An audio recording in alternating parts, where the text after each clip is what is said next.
Stories, fables, ghostly tales. Welcome, listeners, to your episode all about mirrors. I started off last episode by sharing the Three Kings ritual, which sees the participant sitting in front of mirrors and enduring an unknown fate, with the mirrors showing them a variety of different narratives, experiences, good and bad, and in one case a fight within themselves, battling their thoughts to pick their path that will affect their future. I moved into the Caputo Strange Face Apparition experiment and discussed how 100% of the participants witnessed their faces changing when staring into mirrors under low light conditions. These visual hallucinations took place as quickly as 1 minute into what is called mirror gazing. So what now? Well, today I'm going to discuss what makes mirrors so mysterious, strange and unique.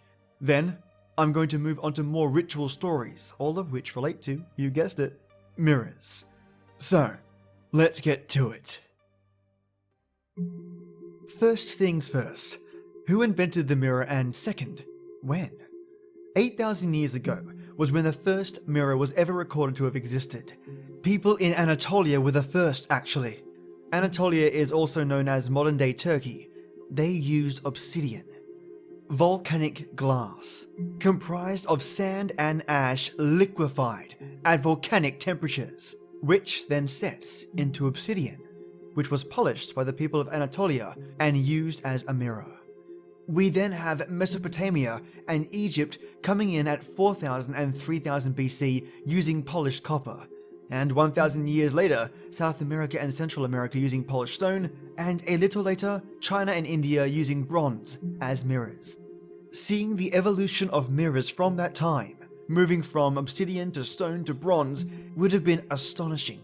Each material would have portrayed the viewer in such a different way, with different materials accentuating different looks and styles at the time. Now, the most recent record of the modern day mirror is Germany, set at over 200 years ago. A German scientist in 1835, Justus von Liebig, discovered the process of applying thin layers of metallic silver to one side of the pane of glass. Then, boom! Just like that, the mirror we hold so dearly today was made and mass-produced. Can you imagine just sitting there, after pouring metallic silver on glass and thinking, now what? Wait, I can see myself! Awesome! That would have been such an amazing discovery. And of course, that dollar sign would have been ringing in his ears. So we know where they're from and what they can be made of. Why all the mystery? Why all the fear? Now this had me hunting and theorizing. The concept of looking into a mirror to self-reflect, a static image of you in the now, a snapshot of how you perceive yourself, is quite personal.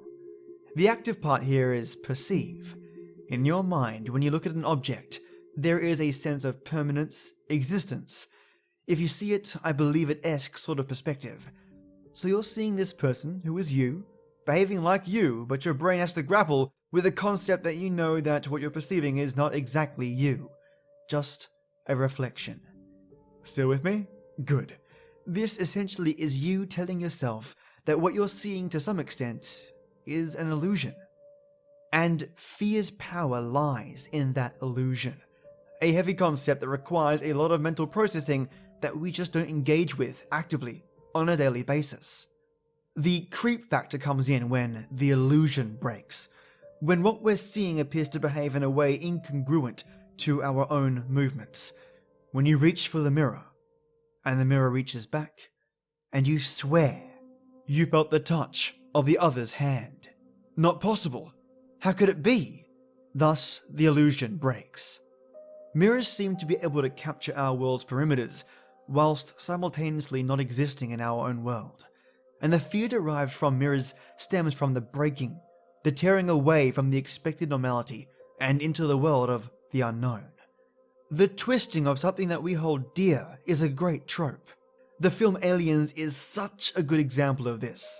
And I know this sounds like this is one crazy segue, nothing to do with mirrors, but they really do share that connection. The concept about what makes mirrors scary is shared with a film like Aliens and other horror films. All good horror films take what we hold dear, our home, or in this case, the spaceship, for example, and turns that space into uncertain, unpredictable horror. Mirrors are our own reality's horror switch. When we see something that doesn't look right in the mirror, that doesn't add up to our reality, the shattering of that illusion, that mirror becomes a conduit to fear, and then to horror.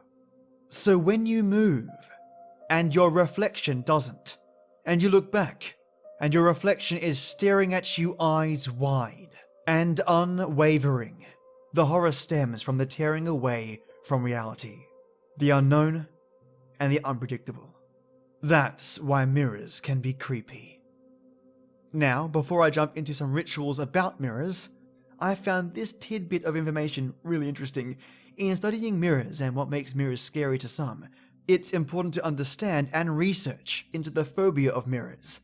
In knowing what people are scared of or fearful of, we can reverse engineer the origin point of that fear. So the phobia of mirrors is catoptrophobia, but there are subcategories in that mirror phobia: aistrophobia and spectrophobia. And if you break each of them down, Cata refers to mirrors, spectro refers to ghosts, and iso refers to opticus, otherwise known as vision.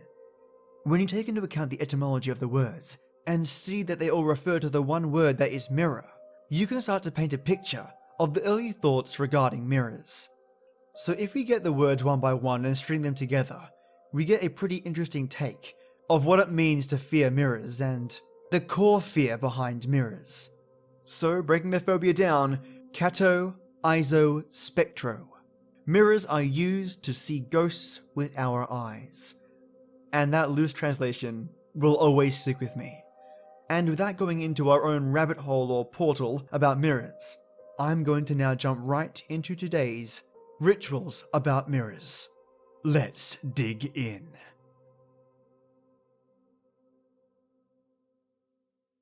The Disney Mirror Ritual. Have you ever heard of the Disney Mirror Ritual? Don't be fooled by its name, or its location as the happiest place on Earth.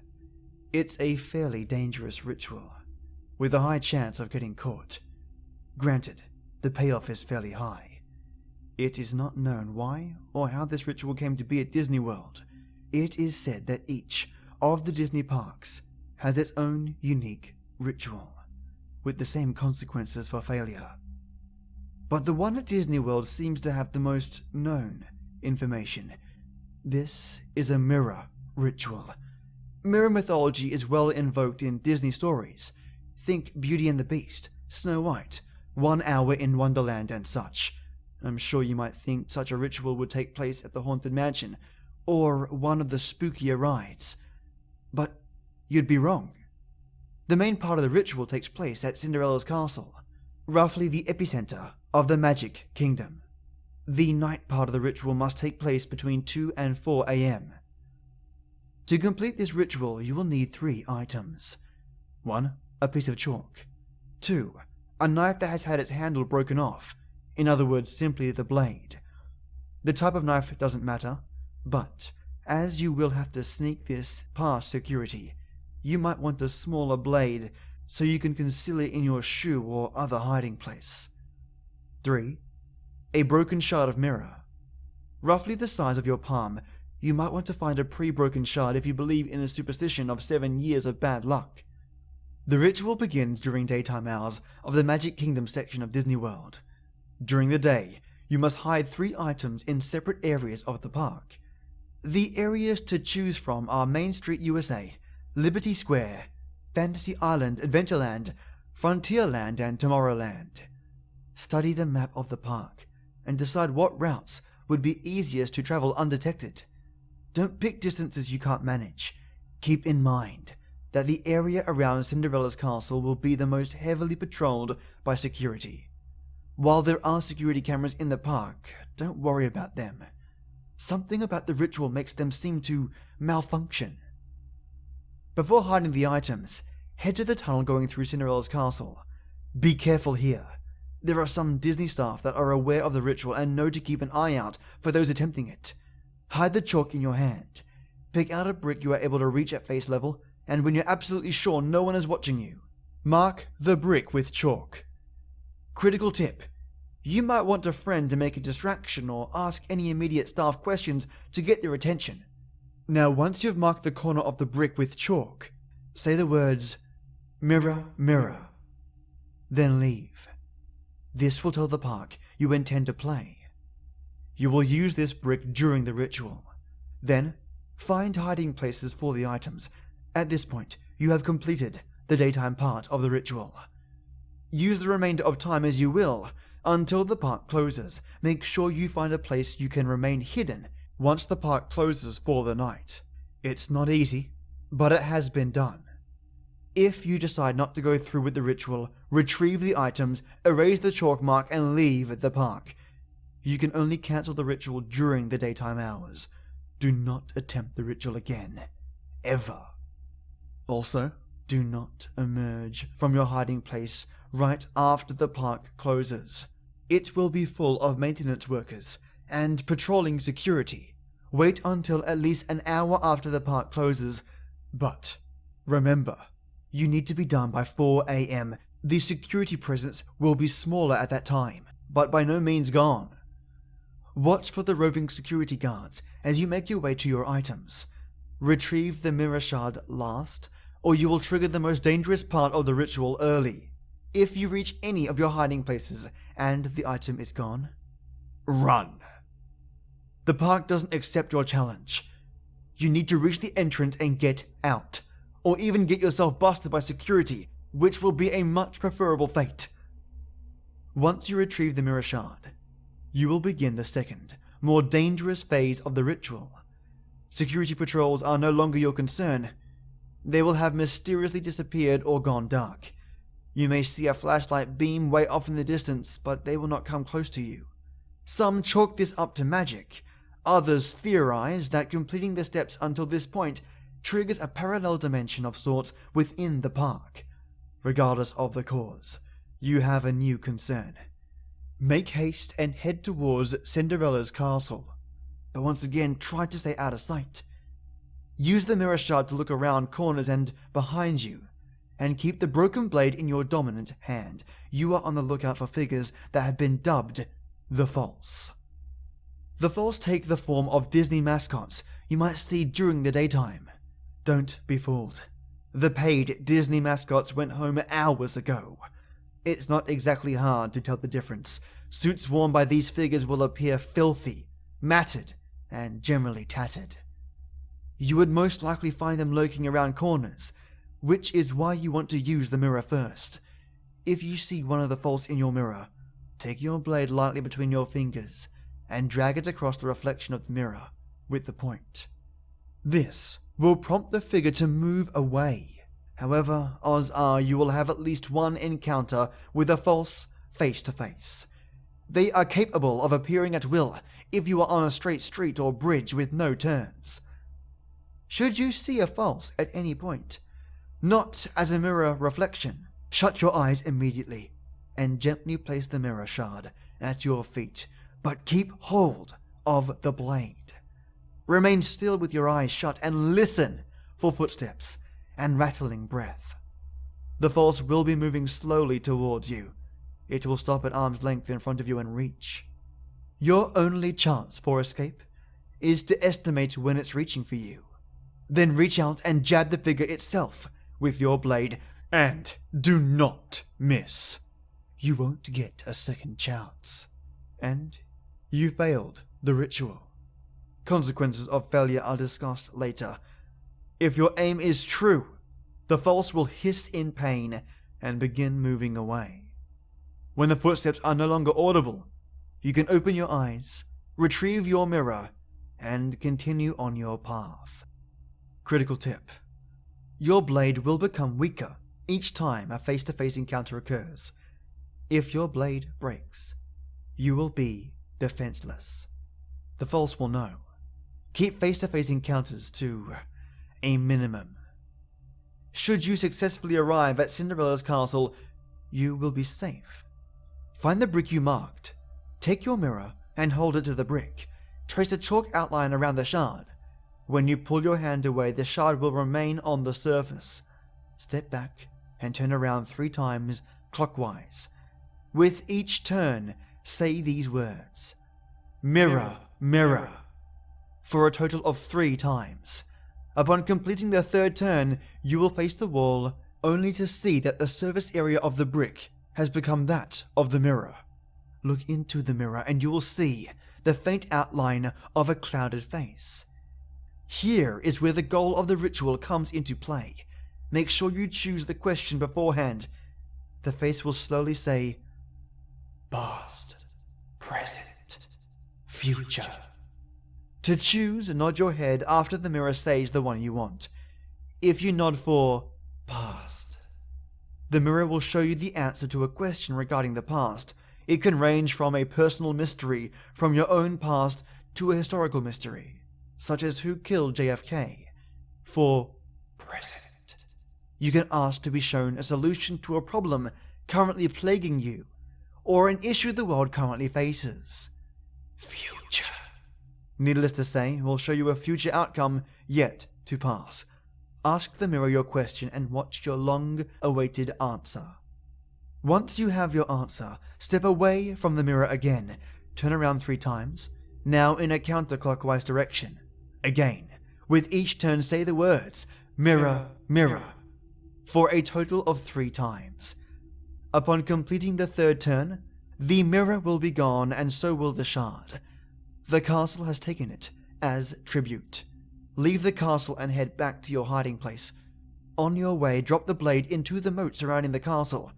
Keep hold of the chalk. You need not worry about being caught by security or any false at this point. The park respects your accomplishment and will allow you temporary safe passage. However, do not take this gesture as an excuse to linger or explore. This will be taken as arrogance or an insult, and your protection will be revoked. Simply head back to your initial hiding spot as quickly as you can. When you return to the hiding spot, draw a circle of chalk around you. If in a location with a door, draw a half circle around the door on the floor. Remain hidden until morning when the park opens and visitors have been let back in. Critical tip: do not fall asleep. Do not respond to any voices or footsteps you may hear, no matter how close the sound gets to you. If you're hiding in place with a door, do not react to knocks, no matter how frantic they become. You will remain safe if you stay awake and quiet. Most important of all, do not follow along if you hear a Disney song being played. This includes singing, humming, or even following the song in your mind. Cover your ears with your hands, and don't let that song get stuck in your head. The following day, once you know visitors have begun entering the park, leave your hiding spot and head immediately to the exit of the park. Do not stop for anything, just leave. Drop the chalk at the entrance, and once you have left, never return to Disney World. Ever. The park knows you, and your welcome has worn out. Now, the part that has yet to be discussed is what happens if you fail the ritual. Should you be caught by the false during the item retrieval, linger too long outside your hiding place after completing the night ritual, or answer to voices or knocks before morning, should one of the false place their hand on you, you will lose the ability to move freely. If you return to the park after successfully completing the ritual, you will encounter a false that no one else will appear to see. In any case, they will slowly lead you to the entrance of the park. You can walk away then, but no matter where you go, or what you do during the night, the next day, you will find yourself at the entrance of the park once again. Only, you will once again have no control over your actions. As if in a hypnotic trance, you will move towards your fate. Perhaps you will find yourself on a ride with non-functioning seat restraints, only to be thrown out onto the tracks. Walking on the above-ground monorail tracks with an incoming train behind you. On a riverboat that flips into waters not made for swimming. In the path of an oncoming parade float, whatever fate the happiest place on earth has for you, rest assured it won't involve a happily ever after. This story was shared by SL1878.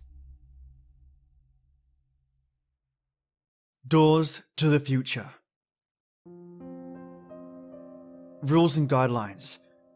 Do not skip any instructions. I will not tell you what will happen if you skip even one. Do not read into instructions. Do instructions as they are said. Do not acknowledge the shadow following you unless told to do so. There will come a time when you will need to talk to it. Be respectful when you do. Refrain from looking or staring at anyone who is not invited in the room or in the halls. They are not real and are only there to observe what you are about to do. Optional, pray before doing this ritual. Ingredients: 2 medium or large-sized mirrors with stands. If you cannot find a stand, then create a makeshift one. Your blood, a small knife, a pen, 3 sheets of paper, 3 rooms, 1 room must be your bedroom, a hallway, and a flashlight. Preparation. At exactly 12 midnight, set up the mirrors behind the 2 doors of the 2 rooms. Make sure that when you open the 2 doors, you can see the mirrors without going inside the rooms. The 2 rooms must be facing each other and must be inside a hallway. Write past on 1 sheet of paper, present on another, and future on the last.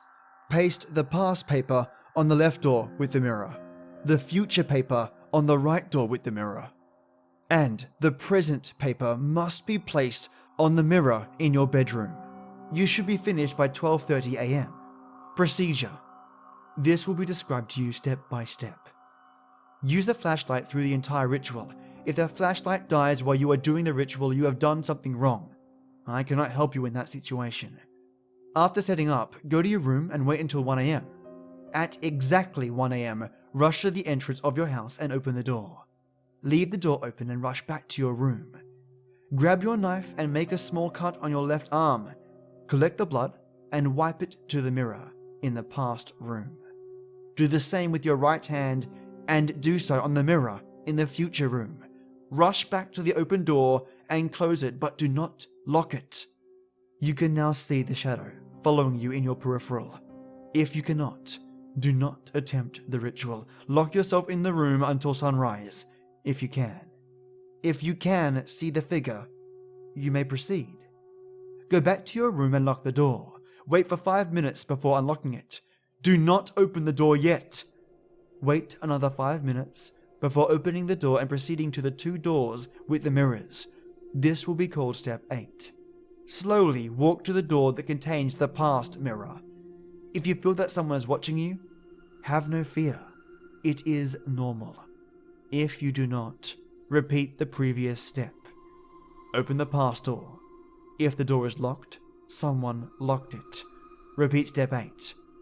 If it is not, you may proceed. Look at your reflection in the mirror. If you have no reflection, close the door immediately.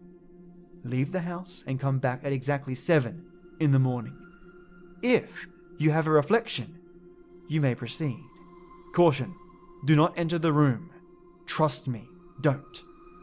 Before talking to your reflection, shout, "We are now playing," as loudly as you can. Talk to the reflection. You are now talking to your past self. You have 5 minutes. Caution, do not speak about the present or the future with your past self. It will ruin the ritual. Within those 5 minutes, do not acknowledge any other sound coming from the other end of the hallway. The ones making the sounds are not real. Close the door when you are done. Face the future door and open it. If it is locked, repeat step 8. If it isn't, you may proceed. If you do not see a reflection, repeat step 8. Before you talk to your future self, shout, "We're halfway there!" Talk to your future self for 5 minutes. Unlike your past self, you can say or wish anything. When you're done, close the door and shout, "We're done now." Open the entrance door and go outside. Now, in the event that your flashlight dies before you reach the entrance, you have done something wrong. I cannot help you in that situation. Wait for about 10 minutes, then go back inside. Lock the door and turn on the lights. If the lights refuse to turn on, you have done something wrong. I cannot help you in that situation either. If the lights turn on, you have successfully completed the ritual. Caution: before 3 AM, you should have already completed the ritual. If you have not, then again, I cannot help you in that situation. Go to sleep, and when you wake, you'll feel different. Have no fear, it only means that the ritual worked.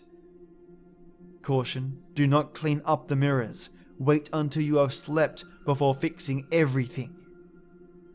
From my personal experience, it has worked every single time. Just follow these instructions and you'll be fine. Or at least as fine as you can be. Enjoy. This ritual was shared by Mine So Cliche, who is said to have followed these instructions based on guidelines from a half-done journal.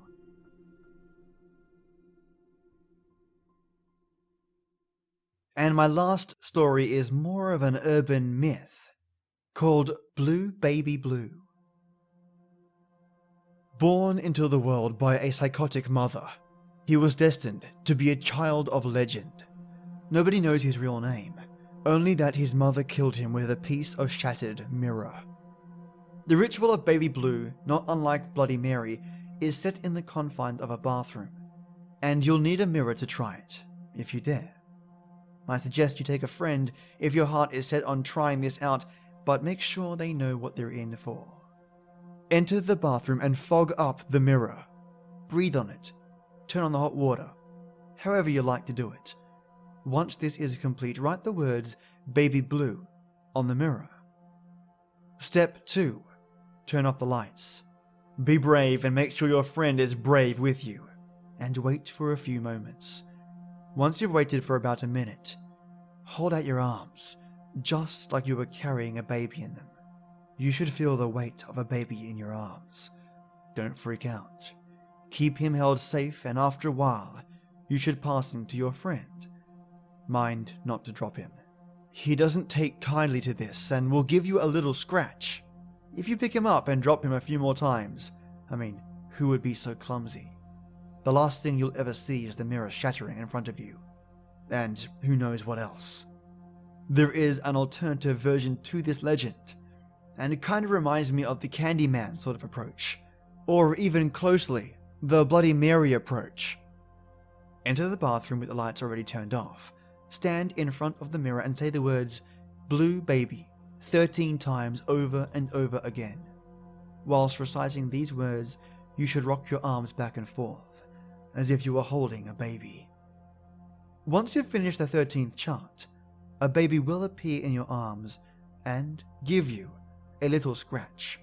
At this point, drop the baby and run, because not long behind him is the aforementioned psychotic mother. She will scream at you from the mirror, "Give my baby back," and attempt to have you meet the same fate as her little treasure. The Grateful Bear. I hope all my little readers have heard the story of Mr. Androcles and the lion, so I will relate it as nearly as I can remember it, with the caution that Androcles must not be confounded with the lion.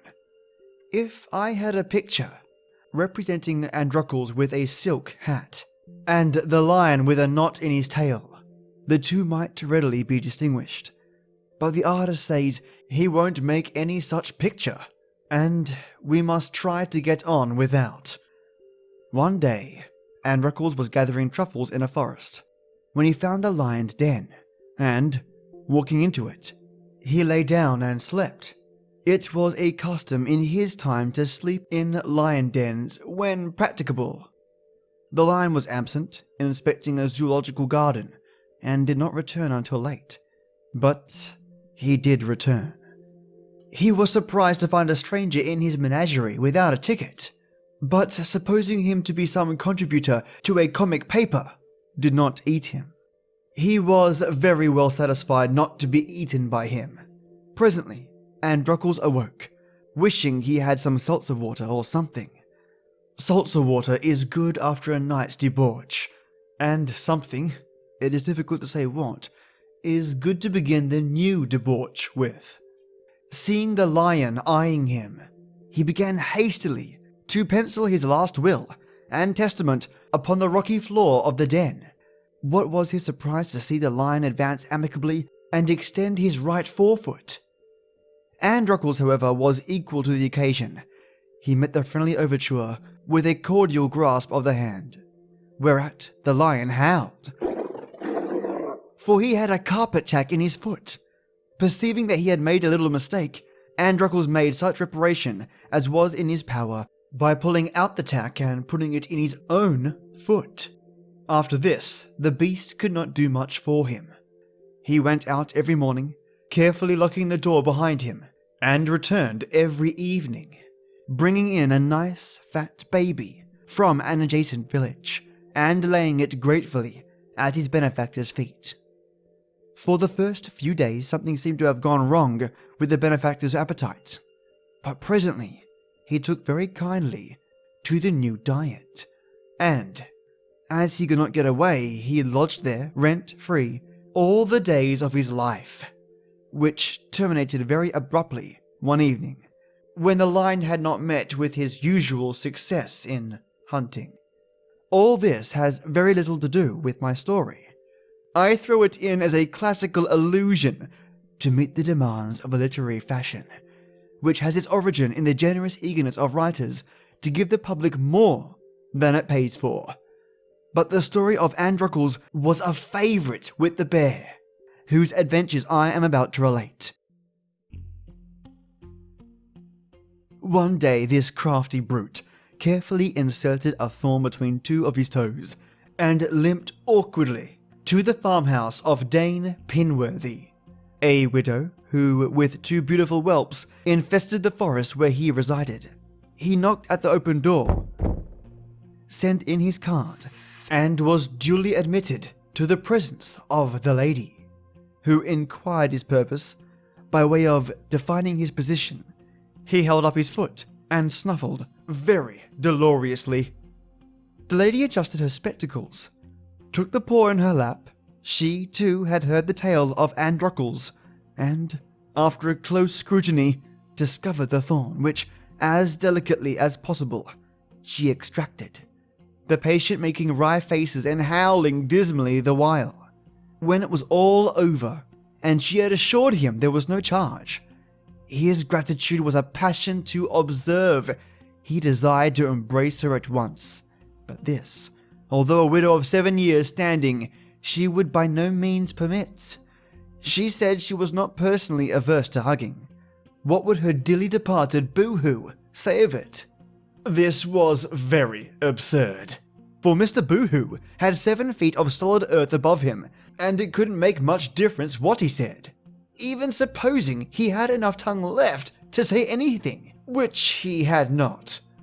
However, the polite beast respected her scruples, so the only way in which he could testify his gratitude was by remaining to dinner. They had the house dog for dinner that day, though, for some false notion of hospitable etiquette, the women and children did not take any. On the next day, punctually at the same hour, the bear came again with another thorn, and stayed to dinner as before. It was not much of a dinner this time, only the cat, and a roll of stair carpet, with 1 or 2 pieces of sheet music, but true gratitude does not despise even the humblest means of gratitude. The succeeding day he came as before, but after being relieved of his torment, he found nothing prepared for him. But when he took to thoughtfully licking one of the girl's hands, that answered not with a caress, the mother thought better of it and drove in a small heifer. He now came every day. He was so old a friend that the formality of extracting the thorn was no longer observed. It would have contributed nothing to the good understanding that existed between him and the widow. He thought that 3 of 4 instances of good Samaritanism afforded ample matter for perpetual gratitude. His constant visits were bad for the livestock of the farm, for some kind of beast had to be in readiness each day to furnish forth the usual feast, and this prevented multiplication. Most of the textile fabrics, too, had disappeared, for the appetite of this animal was at the same time cosmopolitan and exacting. It would accept almost anything in the way of entreatments, but something it would have. A hearth rug, a hall mat, a hearth rug, a hall mat, a cushion, mattress, blanket, shawl, or other article of wearing apparel.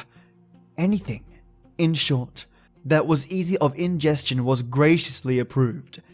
The widow once tried him with a box of coals as dessert to some barnyard fowls, but this it seems he found doubtful, comestible, and seductive to the palate, but obstinate in the stomach. A look at one of the children always brought him something else, no matter what he was then engaged on. It was suggested to Mrs. Pinworth that she should poison the bear, but after trying about 100 weight of strychnia, arsenic, and prussic acid, without any effect other than what might be expected from mild tonics, she thought it would not be right to go into toxicology. So the poor widow, Pinworthy, patiently enduring the consumption of her cattle, sheep, and hogs, the evaporation of her poultry, and the taking off of her bed linen, until there were left only the clothing of herself and children, some curtains, a sickly lamb, and a pet pigeon. When the bear came for these, she ventured to expostulate. In this she was perfectly successful. The animal permitted her to expostulate as long as she liked. Then he ate the lamb and pigeon, took in a dishcloth or two, and went away just as contentedly as if she had not uttered a word. Nothing edible now stood between her little daughters and the grave. Her mental agony was painful to her mind. She could scarcely have suffered more without an increase of unhappiness. She was roused to desperation, and next day, when she saw the bear leaping across the fields towards the house, she staggered from her seat and shut the door. It was singular what a difference it made.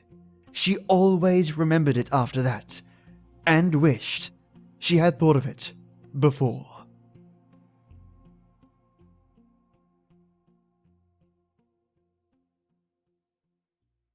The setting Satcham. 'Twas an Indian chieftain, in feathers all fine, who stood on the ocean's rim. There were numberless leagues of endless brine, but there wasn't enough for him. So he knuckled a thumb in his painted eye, and added a tear to the scant supply. The surges were breaking with thunderous voice. The winds were a shrieking shrill. This warrior thought that a trifle of noise was needed to fill the bill. So he lifted the top of his head off and scowled, exalted his voice to this chieftain, and howled. The sun was aflame in a field of gold that hung over the western sea. Bright banners of light were broadly unrolled, as banners of light should be, but no one was speaking a peace to the sun, and therefore this medicine man begun.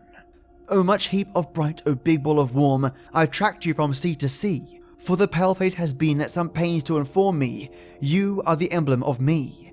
He says to me cheerfully, westward ho!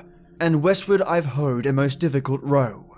Since you are the emblem of me, I presume that I'm the emblem of you, and thus as we're equals, 'tis safe to assume that one great law governs us two. So now if I set in the ocean with thee I shall rise again out of the sea. His eloquence first and his logic the last. Such orators die, and he died. The trump was against him, his luck bad. He passed, and so he passed out with the tide. The Indian is rid of the world with a whim. The world it is rid of his speeches, and him. Theodora. Madame Jon Smit was a decayed gentlewoman who carried on her decomposition in a modest wayward cottage in Thuringia. She was an excellent sample of the Thuringian widow, a species not yet extinct, but trying very hard to become so. The same may be said of the whole genus. Madame Jon Smit was quite young, very comely, cultivated, gracious, and pleasing. Her home was a nest of domestic virtues, but she had a daughter who reflected but little credit upon the nest. Theodora was indeed a bad egg, a very wicked and ungrateful egg. You could see she was by her face, the girl had the most vicious countenance. It was repulsive. It was a face in which boldness struggled for the supremacy with cunning, and both were thrashed into subjugation by avarice. It was this latter virtue in Theodora which kept her mother from having a taxable income. Theodora's business was to beg on the highway. It wrung the heart of the honest, amiable gentlewoman to have her daughter do this, but the hag, having been reared in luxury, considered labour degrading, which it is, and there was not much to steal in that part of Thuringia. Theodora's mendicity would have proved an ample fund for their support, but unhappily that ingrate would hardly ever fetch home more than 2 or 3 shillings at a time. Goodness knows what she did with the rest. Vainly the good woman pointed out the sin of covetousness. Vainly she would stand at the cottage door, waiting for her child to return, and began arguing the point with her the moment she came in sight. The receipts diminished daily, until the average was less than 10 pence, a sum upon which no born gentlewoman would deign to exist. So, it became a matter of some importance to where Theodora kept her banking account. Madame Yunsmit thought at first she would follow her and see, but although the good lady was as vigorous and sprightly as ever, carrying a crutch more for ornament than use, she abandoned this plan because it did not seem suitable to the dignity of a decayed gentlewoman. She employed a detective. The foregoing particulars I have are from Madame Yunsmit herself. For those immediately subjoining, I am indebted to the detective, a skillful officer named Balstier. No sooner had the scraggy old hag communicated her suspicions that the officer knew exactly what to do. He first distributed handbills all over the country, stating that a certain person suspected of concealing money had better look sharp. He then went to the Home Secretary and, by not seeking to understate the real difficulties of the case, induced that functionary to offer a reward of £1,000 for the arrest of the malefactor. Next, he proceeded to a distant town and took into custody a clergyman who resembled Theodora in respect of wearing shoes. After these formal preliminaries, he took up the case with some zeal. He was not at all actuated by a desire to obtain the reward, but by pure love of justice. The thought of securing the girl's private hoard for himself never for a moment entered his head. He began to make frequent calls at the widow's cottage when Theodora was at home, when, by apparently careless conversation, he would endeavour to draw her out. But he was commonly frustrated by her old beast of a mother who, when the girl's answers did not suit, would beat her unmercifully. So he took to meeting Theodora on the highway and giving her coppers carefully marked. For months he kept this up with wonderful self-sacrifice, the girl being a mere uninteresting angel. He met her daily in the roads and forest. His patience never wearied. His vigilance never flagged. Her most careless glances were conscientiously noted, her lightest words treasured up in her memory. Meanwhile, the clergyman having been unjustly acquitted, he arrested everybody he could get his hands on. Matters went on this way until it was time for the grand coup. The succeeding particulars I have are from the lips of Theodora herself. When the horrid Balstier first came to the house, Theodora thought he was rather impudent, but said little about it to her mother, not desiring to have her back broken. She merely avoided him as much as she dared. He was so frightfully ugly, but she managed to endure him until he took to waylaying her on the highway, hanging about her all day, interfering with the customers and walking home with her at night. Then her dislike deepened into disgust, and but for apprehensions not wholly unconnected with a certain crutch, she would have sent him about his business in short order. More than 1,000,000,000 times she told him to be off and leave her alone. But men are such fools, particularly this one. What made Balstier exceptionally disagreeable was his shameless habit of making fun of Theodora's mother, whom he declared crazy as a loon. But the maiden bore everything as well as she could, until one day, the nasty thing put his arm about her waist and kissed her before every face. Then she felt, well, it's not clear how she felt, but for one thing, she was quite sure. After having such a shame put upon her by the insolent brute, she would never go back under her dear mother's roof. Never. She was too proud for that, at any rate. So she ran away with Mr. Bowster and married him. The conclusion of this history I learned for myself. Upon hearing of her daughter's desertion, Madame Yonsmith went clean daft. She vowed she could bear betrayal, could endure decay, could stand being a widow, would not repine at being left alone in her old age, whenever she would become old, and could patiently submit to the sharper than a serpent's thanks of having a toothless child generally. But to be a mother-in-law? No.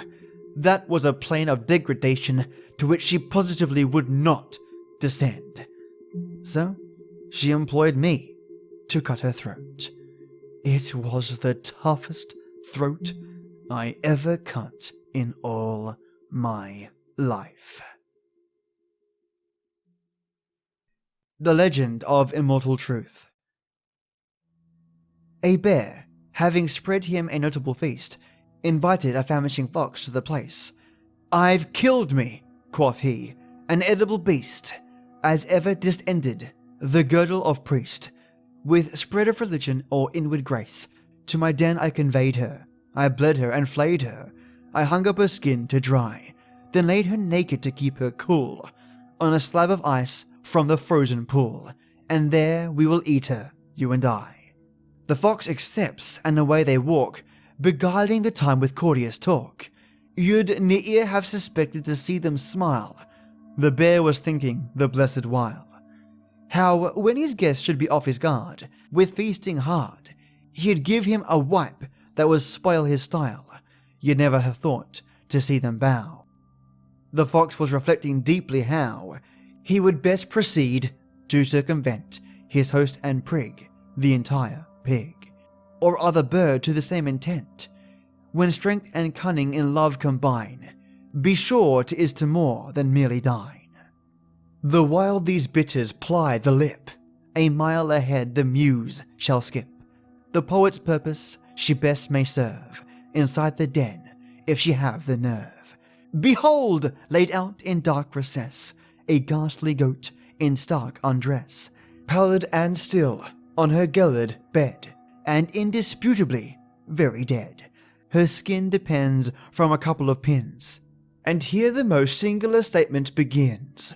For all at once the butchered beast, with easy grace for one deceased, upreared her head, looked around, and said, very distinctly from one so dead, "The nights are sharp, and the sheets are thin. I find it uncommonly cold herein." I answer not how this was wrought. All miracles surpass my thought. They are vexing, say you, and dementing? Peace, peace, they're none of my inventing, but lest too much of mystery embarrass this true history, I'll not relate how that this goat stood up and stamped her feet to inform 'em, with, what's the word, I mean to warm 'em, nor how she plucked her rough capote from off the pegs were bruin through it, and o'er her quaking body drew it, nor how each act could so befall. I only swear she did them all, then lingered pensive in the grot, as if she something had forgot, till a humble voice and a voice of pride were heard in murmurs of love outside. Then, like a rocket set aflight, she sprang and streaked it for the light. 10 million years a day have rolled since these events away, but still the peasant at fall of night, belated there near, is oft affright by sounds of a phantom bear in flight, a breaking of branches under the hill, the noise of a going when all is still, and hens asleep on the perch they say, cackle sometimes in a startled way, as if they were dreaming a dream that mocks the lope and whiz of a fleeting fox. Half we're taught and teach to youth, and praise by rote is not but merely stands for truth. So of my goat, she's merely designed to represent the truth, immortal to this extent. Dead she may be and skinned frappé, hid in a dreadful den away. Pray to the churches any will do, except the church of me and you. The simplest miracle even then will get her up and about again. So, what did you all think? Enjoyed it? Too random? Maybe a bit too on the nose? The more I read of this author, the more I begin to understand their style. They write tongue-in-cheek. For those of you who never have heard of that phrase, it means writing in an ironic or insincere way, and in this case with the intention to skip the norms of writing motifs. I think I'll give the author another shot. Unless all of you awesome listeners send me some hate mail about it, and I'll do something completely different. Otherwise, I'll pick some different stories from today's book to broaden the range of what you're listening to. That should paint a better picture regarding the author's style. Also, if you want to reach me for any reason, I particularly love it when I hear experiences you've had, or story recommendations. Contact me on storiesfablesghostlytales@gmail.com. And should you want to support me and the show, leave an iTunes review, that would be fantastic, and swing by my Patreon page. There are 3 tiers, $1 per month, $3 per month, and $5 per month, with a range of benefits, so check it out if you like. And every dollar is fed right back into the show. Money well spent. I'm actually really excited when I get to a point where I can pay authors or other narrators to be on the show. That's something that I really look forward to. But I won't keep you from your next episode or next show. Keep awesome. Thank you for listening, and as always, till next we meet.